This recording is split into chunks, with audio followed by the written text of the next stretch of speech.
The audio industry is really a rip-off sometimes, a load of snake oil. Look at this dummy ad by this stupid manufacturer here. Look how much they sell that for. Look at it. Load of rubbish, load of garbage trash, and this is the spec or something on it.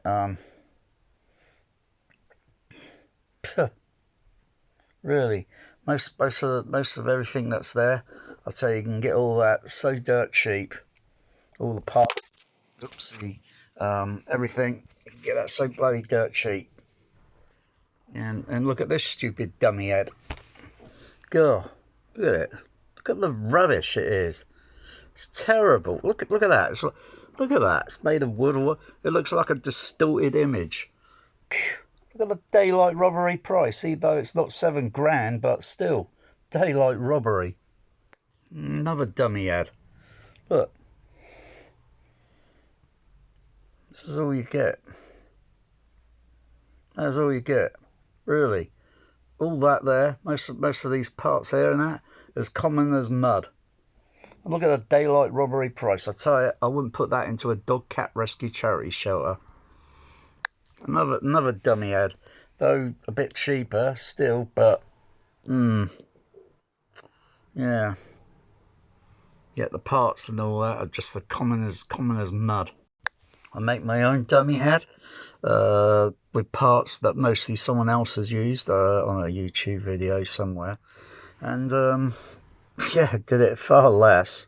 Still, microphones were just over 100. The dummy head was about, I think, was £23, I think, and the silicone ears were very cheap. I think £7 or something, £4, £7.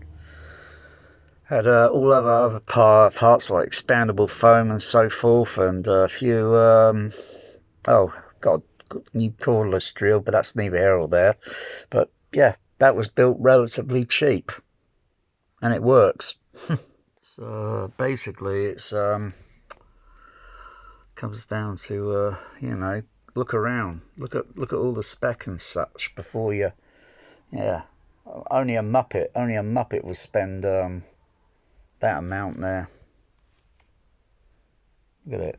Only a gullible idiot would pay that sort of price. Crikey, that's oh dear. I mean, to me, that's just like snake oil.